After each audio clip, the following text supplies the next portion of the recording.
right, welcome to Discernment Now. My name's Rich Van Every. I'm here with Kevin Anthony, and we would love to discuss this week's discernment topics, which there's never a shortage of, especially these days. Never a shortage, that is for sure. Yeah. Well, let's just jump right in with the first one, which is the UAP whistleblower. So if you're not familiar, UAP now stands for Unidentified Aerial Phenomenon. So they're not calling them UFOs anymore, they're calling them UAPs. Yeah. So there was a whistleblower who came out, claims to have inside information, claims to have been in the military and have had access to people and information. And he basically says that UFOs or UAPs are real and that aliens do exist.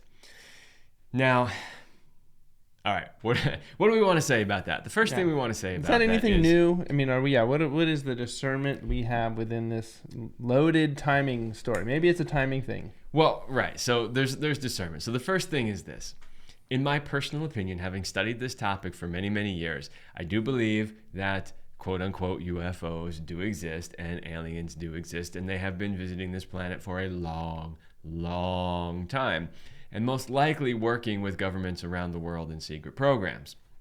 However, the government is never going to tell you that. They are never going to admit it. And any little bits of information that they do actually give you is always meant to redirect you, mislead you, send you in the wrong direction. Now, of course, this guy claims to be a whistleblower. Mm-hmm. So in this case, it's not so much that the government is telling us anything like they did before when they put out that information, the horrible, grainy video from a fighter pilot. I mean, we've got far better video than that, and that's the crap the government puts out. But but the thing about this guy is, I don't claim to be a human lie detector. There are people who specialize in that for a living. They specialize in analyzing people's facial expressions and the tone of their voice and their body movements and all of that to figure out whether or not they're actually telling the truth. I don't claim to be one of those people, but I have to say, I watched the video of his testimony, and the minute I turned it on, I went, this guy's full of shit. Yeah, I second that. I just don't believe it. His delivery doesn't come across as authentic in any way. Yep. It's rehearsed. Yep. There was some facial expression that I was picking up on. I don't buy it. So, okay, we're not even really talking about this because do we believe what he's telling us is true or not? I don't believe that what he's telling us is true, but the reason it's on the show today is because we have to look at the timing of when this was released. And the thing is, Biden is in big trouble, and it had just come out that not only was it one $5 million bribe, but at least two $5 million bribes. We're going to talk about the Biden thing in a minute, so hold on that one. But I believe that they threw this out there purely to distract from the fact that the Biden administration is in big, big political trouble. I don't believe he's in any legal trouble because the Department of Justice and the FBI are so massively corrupt that they will never do anything about it. Not only will they not do anything about it, they've actively been protecting Biden because the FBI has had this information for years now and has done nothing with it. Yeah. So, and it's called the laptop from hell for a reason. This isn't pretty stuff here, people. Yeah, well, this isn't even just about money. This is about some much darker things. And unfortunately, what this is doing, in my opinion, is giving whistleblowers a bad name. That's part of the discernment part that I'd like to touch on. They love that too. But yeah, this is not even from the laptop from hell. We need real whistleblowers, authenticated. The laptop from hell is a whole other set of documents. This is different, this particular one. True, but it's tied within that. There's so much evidence against the Bidens. It's ridiculous. But anyway, the whole point about the whistleblower is you'll see this pattern, and this is an absolute pattern. Whenever something big comes out about, whether it's Hunter Biden, Joe Biden, Hillary Clinton, Barack Obama, any of those big left political figures, all of a sudden there's a new UFO story. Hey, look over here. It is like clockwork. Hey. Every time something big comes out, they trickle out another little UFO story. So that's really the discernment piece here is pay attention not only to what the person is saying, who the person is who's saying it, but what is the timing of what they're saying. Yeah, well said. Yeah, so moving on to, why don't we just... Well, that leads us right into the Biden memo. Yeah. So the FBI, as you know from our last episode, had been sitting on a memo that had really incriminating evidence about Joe Biden. They refused to turn it over for a long time. The House of Representatives threatened to hold the director of the FBI in contempt. There was all kinds of sort of legal and political maneuvering happening trying to get this thing released. The FBI said they would, then they changed their minds and said they wouldn't. Then they said they would, but only to a select number of members on the committee. And then finally they got them to release it to the full committee.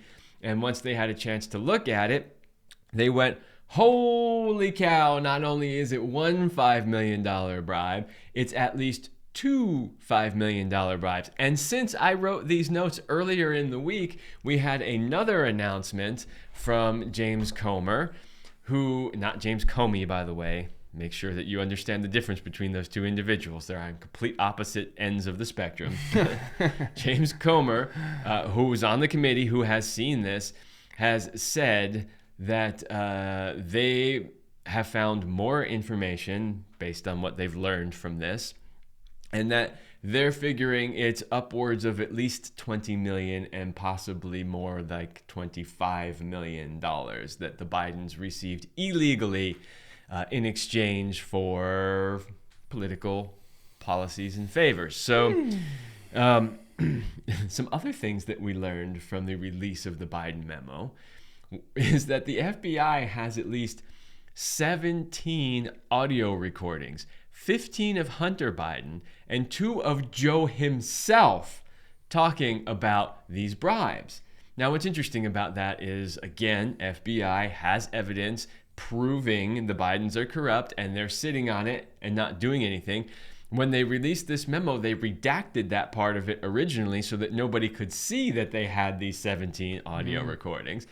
And then when we finally find out what the redacted information is and that there are 17 of them, we find out that 2 of them are actually of Joe Biden. Now remember, Joe Biden is the one that said he knew nothing at all about Hunter Biden's business dealings. Yeah, right. He had nothing to do with it. Yeah. He didn't even know who any of his associates were. Well, we come to find out that there's at least 2 recordings of Joe talking about this. Furthermore, by the way, something you may not have heard of is that there have been out there in the public domain audio recordings of phone calls of Joe Biden with the president of Ukraine talking about these bribery issues.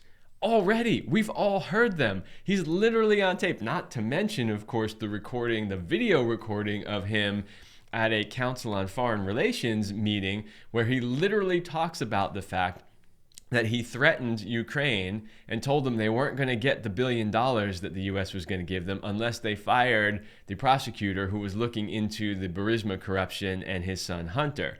He's laughing about it. He's joking about it. We've seen this video 100 times. That is the literal quid pro quo that they accused Trump of. Biden is literally on video doing it. So yeah, this is just such a wild story, right? I mean, because unfortunately, apparently this whistleblower for the barista has ended up suicided or something of the nature. He's no longer on the planet. Well, so there and so what this does in a sense is like almost makes me wonder, going back a little bit, is there potentially a willingness to allow this information out? I mean, can we be certain that this was leaked information? I mean, and does that matter? Because to me, it's like if they wanted to really keep it private, you'd think they would be able to. We're not talking about leaked information. We're talking about information that the FBI was given, right, and that they did everything they could to suppress and withhold, and only through the powers of Congress did they finally get it out there. So what you're saying is that our justice system and let's say Congress, as broken as it might be, still is functioning to some degree. Well, to some degree, but give us a percentage, Kev. I can't do that. I can't tell you. I thought it was long. Well, gone, when the Democrats were in control of the House, they would not look into any of this. Why? Because it incriminated their own party, right? Who were complicit in all of this. So once the Republicans took over control of the House, they actually did what they said they were going to do, which was, we're going to look into all this stuff. And so they've been trying since 2022, when the election happened, right? They've been trying now all this time. Obviously, they don't start exactly in 2022, but they've been trying to get this information out and to look into it and figure out what's going on. So they promised to investigate it, and they have so far investigated it. So this isn't just fodder for the divide and conquer tactic that our two-party system provides us. No, I don't. We want to think that actually, even though there will never be justice on the Biden family, that all this stuff is coming out or stuff's happening to make people mad, get people to lose. Learned hopelessness is increasing. This is a nationwide epidemic, people. So, where are we? Where is this leading us, Kev? I mean, what is the sake of this merry-go-round? And are we... I think more people are waking up as time goes on. That's a good thing. And that could eventually one day lead to new government or new policy of some kind. That's the hope. But in the midst of this never-ending drama, the overwhelm is real. The doubt, especially as AI develops, there could be these phone call recordings, and I think maybe they have the technology already to have those. They already do. You just really honestly can't tell. And then video is next, right? They've already got it. Yeah, so I feel like a lot of the videos some of them that I see, I can tell if it's been doctored, but I'm sure I could be easily manipulated in that. So we are heading into more dangerous waters. So, here we are now. Some of the ones that you see, you can tell because they've been done with old technology. And remember that any technology that we have access to in the public domain, which some of this does exist, is nothing compared to what has already been developed and is being hidden and suppressed in government agencies and think tanks and black programs. What is it, like a 20-year, maybe like a 10 to 20-year delay, or it could even be more than that, depending on the technology. Think about what they were doing. But that's a separate rabbit hole that you're sort of going off on there. There are some good and goodish people in government who are trying to clean things up and do things. Now, do we expect anything to happen? No, because both the FBI and the Department of Justice are completely corrupt, so they're not going to do anything about it. But what's good about it is if the House of Representatives can get this out in the public domain and enough people see it, there's still a lot of people that it's unbelievable to me, but that would actually vote for Joe Biden, as corrupt as he is.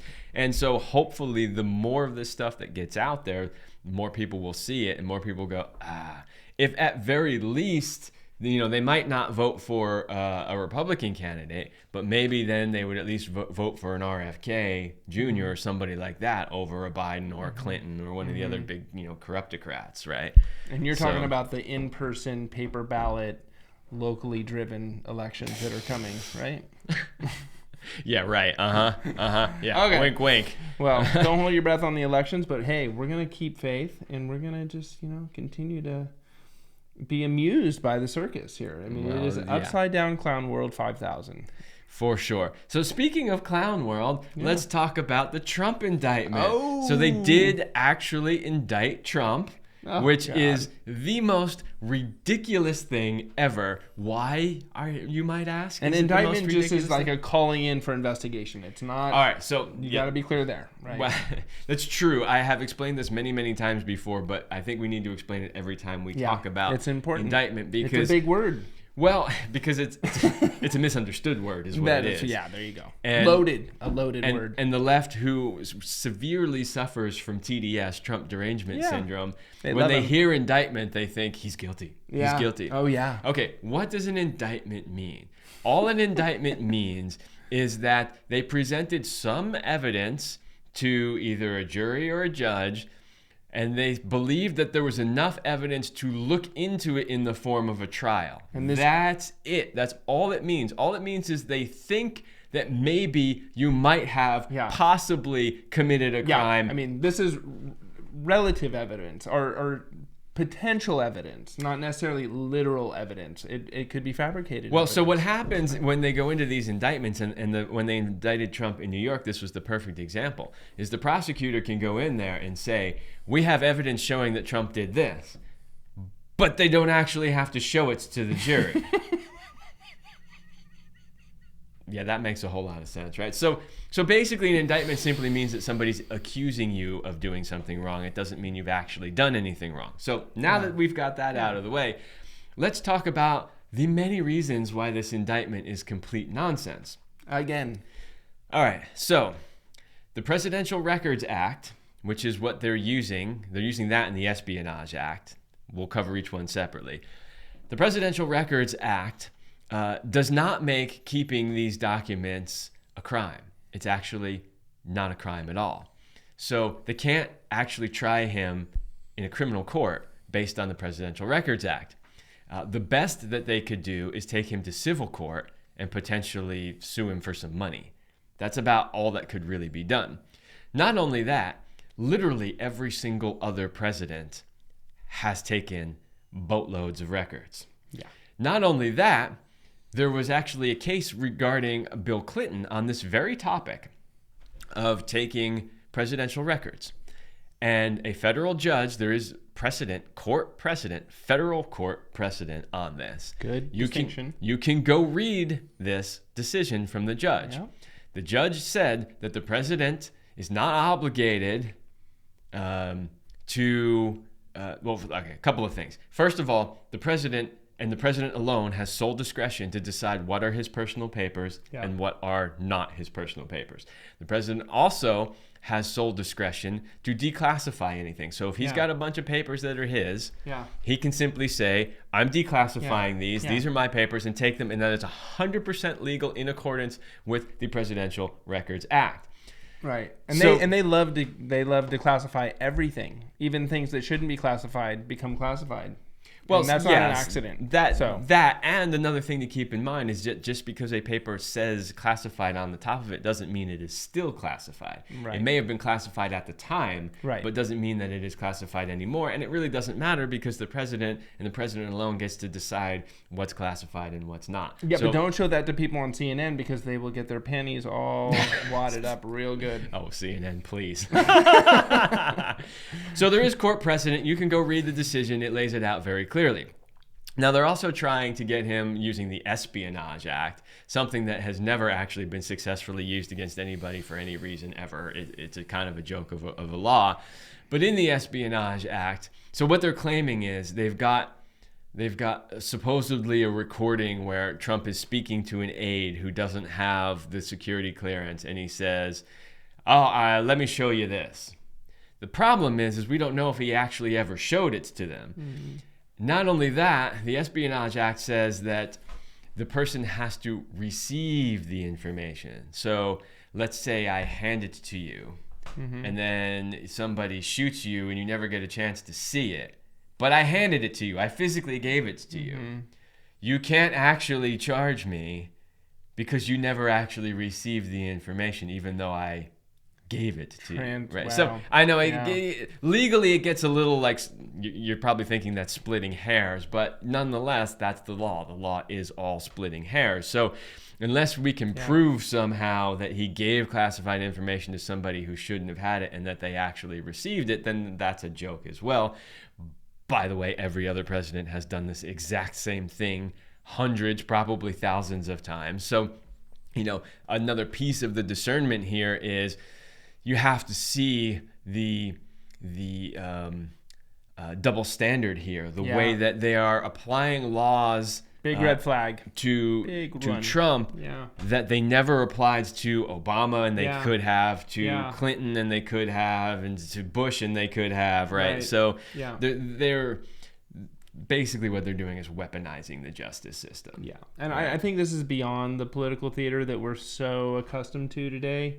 I mean, if we go back, the man has been attacked from the moment he announced his run for presidency in such a plethora of ways. It's just been this relentless attack that you have to then question why, right? Because it's not just that he's actually not a perfect human being, like none of us are, but it's that he actually is doing something against the system, per se. He is a threat of some degree. That is definitely how it seems, because we have never, ever, ever seen the establishment go after anybody the way they have relentlessly gone after Trump. Right. And, you know, whether it's the PP tape hoax or the Russian collusion hoax or the quid pro quo hoax or any of the other things that have all been proven beyond a shadow of a doubt to have been false, to have literally been made up.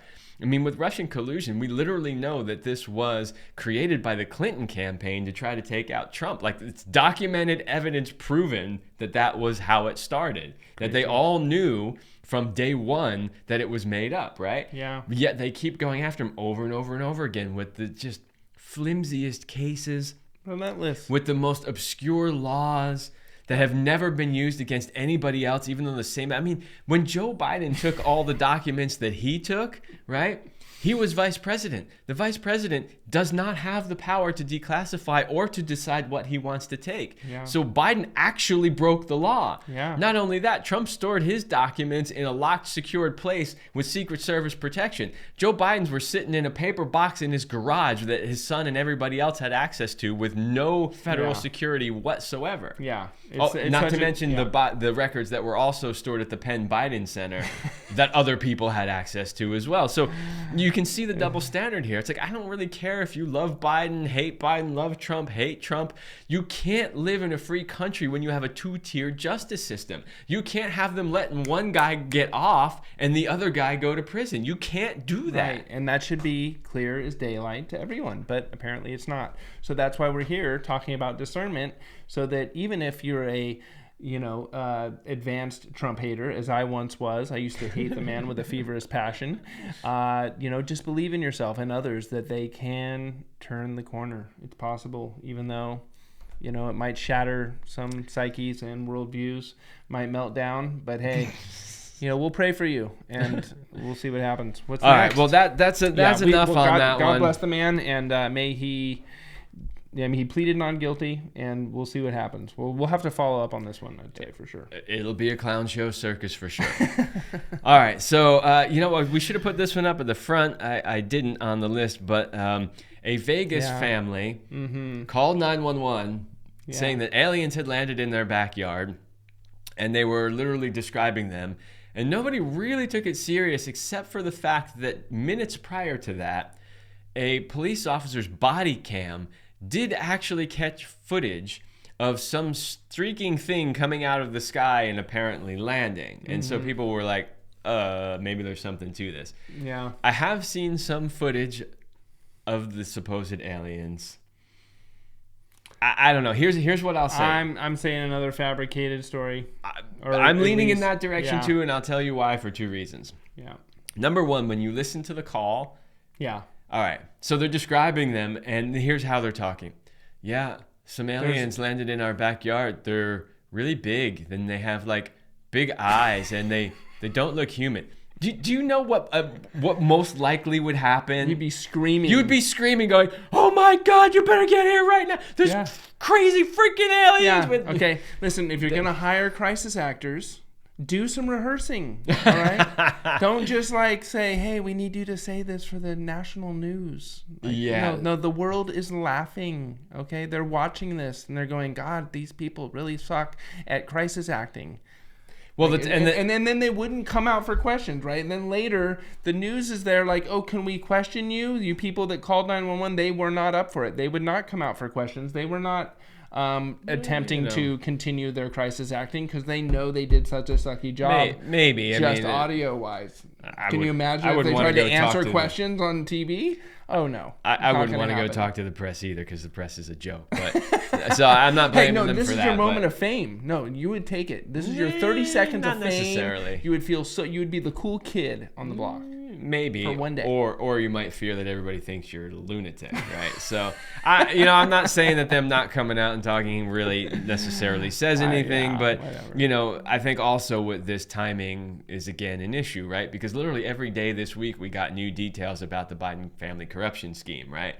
So they needed more than one distraction, likely. Yeah. So that's most likely what's going on there. All right. Last one that I want to talk about is painful one. This is a painful Gavin Newsom proposing a 28th Amendment to the U.S. Constitution. And this 28th Amendment actually seeks to enshrine gun control into the Constitution. Now, of course, Gavin Newsom says that this is not infringing on the Second Amendment at all. What the F is wrong with this guy? Yeah. Like, seriously, the Second Amendment simply states the right of the people to keep and bear arms shall not be infringed. So any law, literally any law that seeks to infringe on that is unconstitutional. Yeah. So how he can claim this is not infringing on the Constitution is beyond me. But here's the thing. Because they've been chipping away for a long time, right? I mean, they've already have so many illegal laws that why not just try and take it another step, right? Well, but here's the thing. Another step, another limitation statewide. I mean, because there's state laws and then there's federal laws. Gavin Newsom wants to get rid of guns altogether. Out of his mind. He's a tyrant. But he's not a for his security detail. No, not for his security detail. Or for the government in general. They'll all keep the guns. Or the cartel. They're all good. So make no mistake. Gavin Newsom wants to get rid of guns completely. He'll tell you, no, we just want to get rid of the assault weapon, whatever. He's full of shit. Yeah. He wants to ban guns, period. Okay, so you might think, why is he trying something like the 28th Amendment? Every constitutional lawyer I watched a video of regarding this particular 28th Amendment is literally laughing at it. And they all say that it doesn't stand a snowflake's chance in hell at ever actually happening. So you might be asking the question, then why? Why is he even bothering to do this when he knows this is going to go nowhere? Here's where the discernment comes in. Yep. Ding, ding, ding, ding. There is a very good reason for it. He doesn't ever think that this is going to actually make it. But if you are not aware, Gavin Newsom wants to be the next Democrat president. He is putting this up there because he's starting now, whether you realize it or not, his campaign for presidency. He wants to get notoriety and fame and, I'm tough on guns. Not qualified. The Democrats always try to run on being tough on guns. They seem to somehow fail to realize that the overwhelming majority of Americans do not support that policy, yet they keep touting it over and over again anyway. So that's what this is about. This is about a Gavin Newsom presidential run. Now, and can I add, though, it does fuel the fire for the left. I mean, because obviously their media is 100% focused on it, and it's, in a sense, kind of stoking more of the it's just going to backfire in right, not that it gets passed, backfire, but at least like in the future then it'll sound more normal as they continue to talk about it, right? So there's some normalization around it that I think is also they're always trying to normalize stuff. They're trying to normalize pedophilia, right? I mean, it helps to make sense of it. They're not pedophiles anymore. They're minor attracted persons. Bullshit. They're pedophiles. Yeah. Right? Yeah, exactly. So you're right. To some extent, they do try to normalize these things. This is part of the long-term plan, which we're... You are potentially correct that over the long term, they might be trying to seed the fact that they are going to try to amend the Constitution. Right. The founders made it extremely difficult to do so for a reason, because tyrants would just come in and change all the rules and suit themselves, right? God bless them. They do it in every other country, right? Yeah, rest their souls. They wanted to make sure that that didn't happen here, so they made it very difficult. So this isn't going anywhere. It's just about Governor Newsom running for president. Now, here's the thing. If you're watching this and you don't live in California, you may not be aware what a disaster Gavin Newsom has been for this state. This state is literally descending into hell. It is turning into a wasteland. Companies are leaving in droves. San Francisco, literally just this week, the Westfield Mall company that operates malls all throughout California and probably other places too, decided to default on the loan they took out from the bank for the major mall in Union Square because nobody was going to the mall because the crime was too high. It was literally too dangerous to be in Union Square. So the mall was losing money. And rather than even attempt to sell it, think of how many millions of dollars are involved here. The company just said, we're walking away and we're letting the bank have it. That's how bad it was. Wow. And another company that operated 2 major hotels in Union Square did the exact same thing just a week prior to that. They literally just walked away from it and said, bank, you can have it. We're not making any more payments on our loans because that's what a dog these businesses are. Unreal. And then I believe it was ABC News. I'm pretty sure it was ABC News. They're still around. Was trying to do a story on this Westfield Mall thing. And literally the reporter said, we're not doing the story from Union Square where this actually happened because we were told it was too dangerous to go to Union Square. Liberal ABC News admitted they can't even go there and stand there with a microphone because it's too dangerous. The crime is that bad in San Francisco. And this is a real shame because San Francisco used to be one of my favorite cities to visit. It used to be a beautiful city and with great culture. And it's a disaster now. And that is just one example of what has happened to the state of California. So if you're watching this video, understand, if Gavin Newsom gets anywhere near the presidency, this is what you have to look forward to in the entire rest of the country. Did you hear that? I'm going to say it again. If Gavin Newsom ever gets anywhere near the presidency, you will see what happened to San Francisco happen to the rest of this country. Is that what you want? If it is, get the fuck out of this country. And if it's not, you better make sure you do everything you can to make sure people like Newsom never, ever, ever get any more power. Yeah.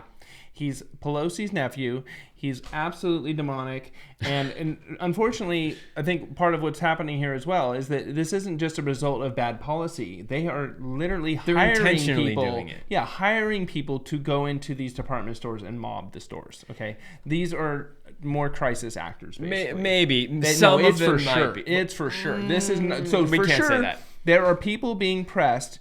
And violence is increased, and it's poor policy to fault. They don't have to hire anybody. There's plenty of criminals who are just ready and willing to just bash because they know. Yeah, but they're not. Yeah, but anything under $1,000 in California, they can't arrest you. You can walk into a store and steal anything you want under $1,000, and they cannot arrest you. It's those types of policies. So it is policy decisions. Or if you do steal that something lead to this kind of crime. Right. Or if you go to jail, you're just going to get let out right away. Same day. Yeah. Same day. Without bail. So this is just not an accident. This is the point. The point is, the discernment is this is a multifaceted attack to break down the middle class in this state especially, but lower class too. It's just weaponizing the 2-class or 3-class system we have here, and it's not looking pretty. So we need to unite as the people however we can and look out for one another. Otherwise, we're toast. That's kind of the moral of the story, I think. The moral of the story is exactly what I said. Do not ever let Gavin Newsom get anywhere near the presidency, or you will see what is happening in California happen to the rest of the country. And trust us, we are based in California. It is not pretty what is happening here. Yeah. All right, that's all the stories I had on the list. There are plenty more. There was even more stuff going on, but that's all we got time for in this show. So I think that was a lot. Yeah, Good work. Okay, well, stay healthy, stay free, and we'll see you next time.